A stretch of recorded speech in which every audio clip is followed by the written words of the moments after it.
មេគាស័ក្តិសិទ្ធិដើម្បីរំដោះខ្លួនពីគំនិតអវិជ្ជមានមិនថាសម្ព័ន្ធភាពស្មុគស្មាញសម្ពាធរឿងលុយកាក់សុខភាពឬបញ្ហាក្នុងការងារស្ថានភាពអវិជ្ជមានកើតឡើងដោយសារខ្វះការដឹងគុណតាំងពីយូរណាស់មកហើយបើយើងមិនដឹងគុណចំពោះអ្វីមួយក្នុងជីវិតវាស្មើនឹងយើងមិនដឹងពីសារៈសំខាន់របស់វាដោយអចេតនាការមិនដឹងសារៈសំខាន់គឺជាមូលហេតុសំខាន់នៃភាពអវិជ្ជមាន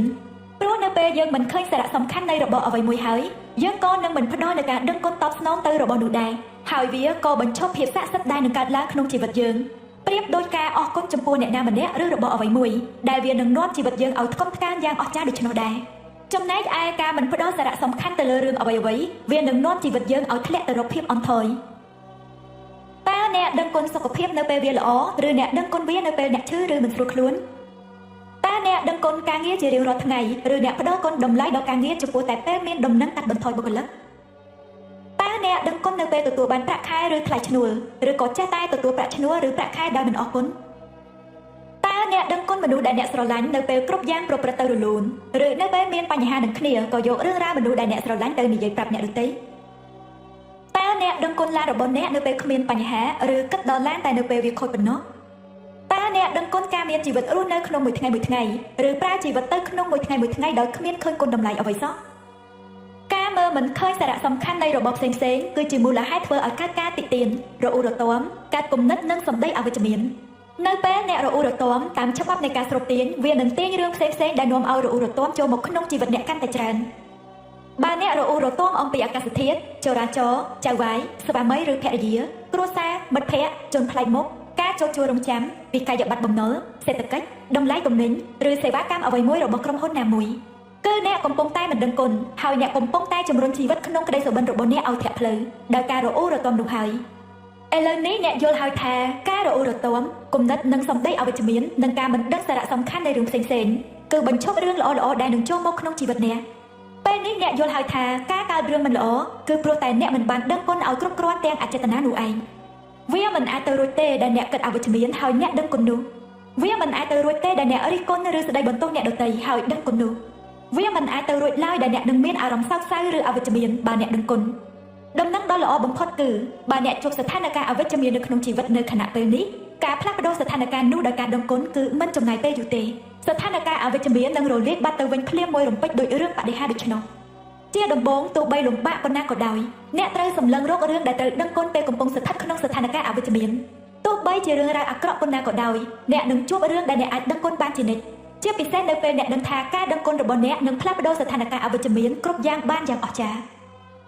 Walt Disney ជាបុគ្គលដែលស្គាល់ភាពស័ក្តិសិទ្ធិពិតប្រាកដដែលគេបង្ហាញពីធម៌ពលស័ក្តិសិទ្ធិឲ្យយើងមើលក្នុងភាពយន្តរឿង Pollyanna រឿង Pollyanna ក្នុងឆ្នាំ1960របស់ Disney បានបង្ហាញហ្គេមរីករាយដែលមានឥទ្ធិពលចំពោះខ្ញុំជាខ្លាំងកាលពីយុវវ័យខ្ញុំលេងហ្គេមរីករាយដែលមានក្នុងភាពយន្តរឿងនេះតាំងពីក្មេងរហូតដល់ធំវិធីលេងហ្គេមនោះអ្នកត្រូវរករឿងដែលធ្វើឲ្យអ្នករីករាយឲ្យបានច្រើនបំផុតតាមដែលអាចរកបានជាពិសេសពេលស្ថិតក្នុងស្ថានភាពអវិជ្ជមានការរករឿងដែលធ្វើឲ្យអ្នកបានរីករាយឬរករឿងដែលធ្វើឲ្យអ្នកដឹងគុណនៅក្នុងស្ថានភាពអវិជ្ជមាននឹងធ្វើឲ្យអ្នករកឃើញច្រកចេញបាន Disney បានបង្ហាញពីធម៌ពលស័ក្តិសិទ្ធិនៃការដឹងគុណនៅក្នុងរឿង Pollyanna ឲ្យយើងឃើញមកហើយចំណែកកាលជាច្រើនពាន់ឆ្នាំមុននេះព្រះសម្មាសម្ពុទ្ធក៏បានបង្ហាញមគ្គវិធីក្នុងការប្រើធម៌ពលនេះដែរថាចូលក្រោកឡើងហើយអរគុណព្រោះបើយើងរៀនសូត្រមិនបានច្រើនក្នុងថ្ងៃនេះយ៉ាងហោចណាស់ក៏យើងបានរៀនសូត្រពីអ្វីខ្លះៗដែរ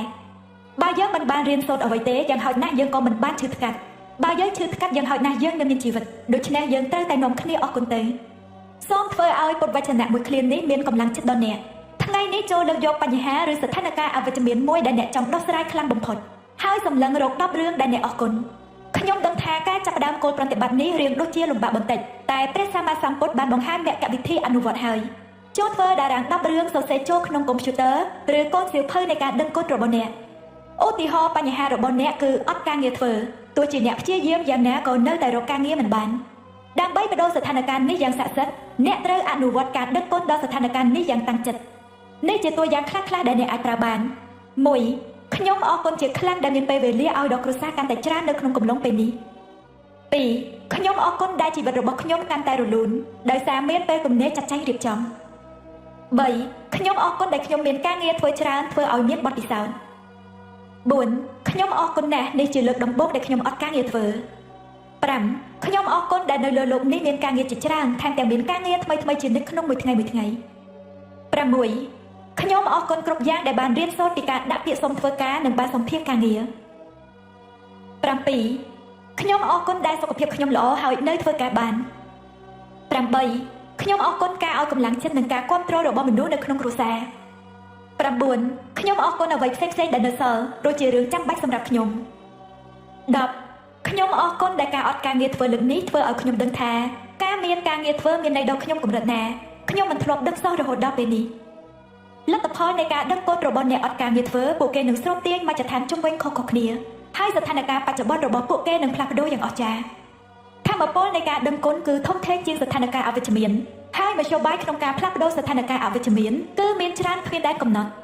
រឿងដែលអ្នកត្រូវធ្វើគឺគ្រាន់តែអនុវត្តដោយការដឹងគុណនិងរងចាំមើលភាពស័ក្តិសិទ្ធិចូលមកធ្វើតួនាទីរបស់ខ្លួនចុះសូមមើលឧទាហរណ៍មួយទៀតគឺកូនប្រុសមានសម្ព័ន្ធភាពមិនល្អជាមួយឪពុកកូនប្រុសមានអារម្មណ៍ថាមិនថាគេធ្វើអ្វីនោះទេគឺមិនដែលល្អក្នុងក្រសែភ្នែកឪពុកសោះឡើយ1ខ្ញុំអរគុណដល់សម្ព័ន្ធភាពភាគច្រើននៃជីវិតខ្ញុំប្រព្រឹត្តទៅល្អណាស់2កូនអរគុណដែលបានធ្វើការធ្ងន់ដើម្បីឲ្យខ្ញុំបានទទួលការសិក្សាដែលរូបផ្ទាល់មិនដែលទទួលបាន3កូនអរគុណដែលបានចិញ្ចឹមមើលថែគ្រួសារយើងរហូតមកតាំងពីកូននៅក្មេងព្រោះកូនមិនដឹងថាទម្រាំនឹងធ្វើឲ្យគ្រួសារឈរបានដូចសពថ្ងៃនេះប៉ាត្រូវធ្វើការធ្ងន់និងចំណាយលុយច្រើនកម្រិតណាដើម្បីចិញ្ចឹមគ្រួសារ4កូនអរគុណដែលប៉ាបាននាំកូនទៅលេងបាល់បោះរាល់ថ្ងៃសៅរ៍កាលកូននៅពីក្មេង5កូនអរគុណដែលប៉ាមិនតឹងរឹងចំពោះខ្ញុំក្នុងបច្ចុប្បន្ននេះដែលកាលពីអតីតប៉ាមិនធ្លាប់ធ្វើបែបនេះទេ6អរគុណប៉ាដែលយកចិត្តទុកដាក់ចំពោះកូនខ្លាំងយ៉ាងនេះព្រោះប៉ាប្រហែលជាមិនតឹងរឹងទេបើមិនយកចិត្តទុកដាក់ដល់ថ្នាក់នេះ7ខ្ញុំអរគុណចំពោះសម្ព័ន្ធភាពរវាងខ្ញុំនិងលោកប៉ាដែលធ្វើឲ្យខ្ញុំបានរៀនពីការមានក្តីអាណិតអាសូរនិងយល់ចិត្តច្រើនអំពីកូនរបស់ខ្លួន8អរគុណប៉ាដែលបង្ហាញឲ្យឃើញថាការផ្ដល់កម្លាំងចិត្តមានសារៈសំខាន់ខ្លាំងប៉ុណ្ណាក្នុងការចិញ្ចឹមកូនឲ្យមានក្តីសុខនិងមានទំនុកចិត្ត9ខ្ញុំពិតជារំភើបណាស់ដែលខ្ញុំបានសើចជាមួយប៉ាអ្នកខ្លះគ្មានឱកាសនេះទេព្រោះពួកគេអត់មានឪពុកហើយមនុស្សជាច្រើនទៀតត្រូវបានបាត់បង់ឪពុកទើបគ្មានឱកាសសើចជាមួយគាត់ទៀត10ខ្ញុំអរគុណខ្លាំងណាស់ដែលខ្ញុំមានឪពុកព្រោះក្នុងកំឡុងពេលដ៏ខ្លីលំបាកបំផុតក៏មានពេលដែលមានសេចក្តីសុខហើយក៏នឹងមានពេលជាច្រើនទៀតដែលរងចាំឲ្យខ្ញុំមានសេចក្តីសុខជាមួយឪពុកខ្ញុំលទ្ធផលនៃការដឹងគុណការអស់ចិត្តរបស់កូនប្រុសចំពោះឪពុកគេនឹងផ្លាស់ប្ដូរសម្ព័ន្ធភាពឲ្យល្អប្រសើរឡើងកូនប្រុសបានបដូរវិធីគិតនិងមានអារម្មណ៍ចំពោះឪពុករបស់គេដែលធ្វើឲ្យផ្លាស់ប្ដូរភ្លាមៗនៅអ្វីដែលគេស្រូបទាញពីឪពុករបស់ខ្លួនថ្មីបើកូនដឹងគុណនៅក្នុងចិត្តតែកម្រិតធម៌ពលជាក់លាក់នៃការដឹងគុណរបស់កូនប្រុសនឹងជះឥទ្ធិពលដល់មហោទចារក្នុងសម្ព័ន្ធភាពរវាងគេនិងឪពុកតាមច្បាប់នៃការស្រូបទាញបើគេរក្សាការដឹងគុណនេះតទៅទៀតគេនឹងទទួលបានសភាពបរិយាកាសដែលនឹងកាន់តែល្អប្រសើរជាមួយឪពុកហើយសម្ព័ន្ធភាពរបស់គេនឹងចាប់ផ្ដើមល្អប្រសើរឡើងភ្លាមមួយរំពេចចូលចាំថាអ្នកអាចបញ្ជាក់ពីការដឹងគុណរបស់អ្នកបានគឺការធ្វើទៅតាមអារម្មណ៍របស់អ្នកគួរតែមានអារម្មណ៍ល្អប្រសើរក្នុងស្ថានភាពអវិជ្ជមានបន្ទាប់ពីការដឹងគុណផុសតាំងដំបូងដែលធម៌ពលស័ក្តិសិទ្ធិនៃការដឹងគុណស្ដែងឡើងគឺអារម្មណ៍របស់អ្នកល្អប្រសើរឡើងពេលអ្នកមានអារម្មណ៍ល្អប្រសើរនោះស្ថានភាពនឹងល្អប្រសើរឡើងហើយដំណោះស្រាយក៏នឹងកើតឡើង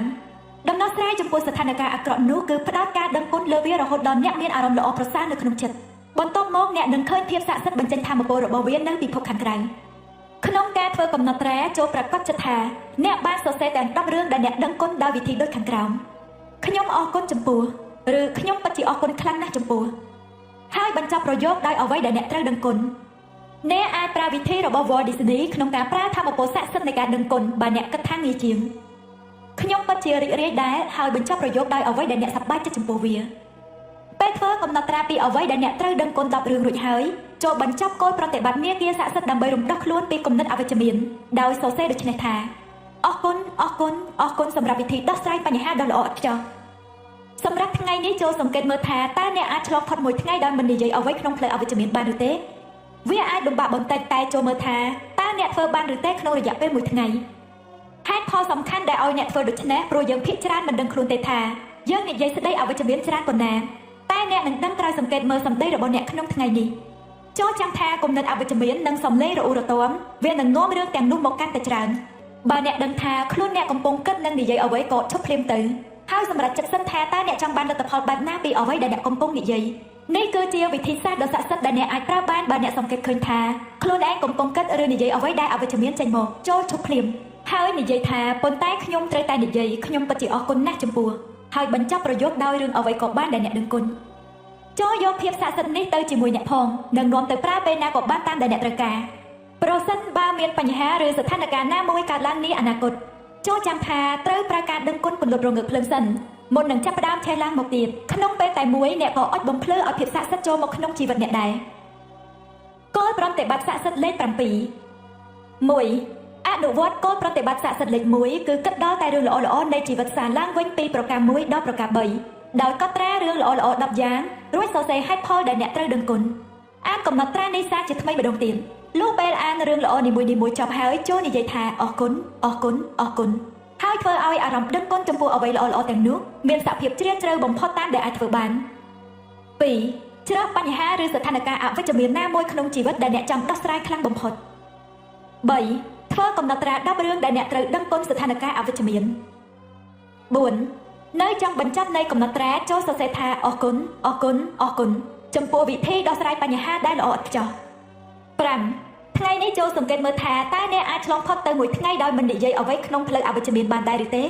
បើអ្នកដឹងថាខ្លួនអ្នកកំពុងគិតនិងនិយាយអវិជ្ជមានចូលប្រើគោលប្រតិបត្តិស័ក្តិសិទ្ធិឈប់ជាបន្ទាន់ហើយនិយាយថាប៉ុន្តែខ្ញុំត្រូវតែនិយាយថាពិតជាអរគុណខ្លាំងណាស់ចំពោះ 6. មុនចូលដេកយប់នេះចូលក្តាប់ថ្មស័ក្តិសិទ្ធិក្នុងដៃម្ខាងហើយនិយាយពាក្យស័ក្តិសិទ្ធិថាអរគុណសម្រាប់រឿងល្អបំផុតដែលកើតឡើងក្នុងថ្ងៃនេះ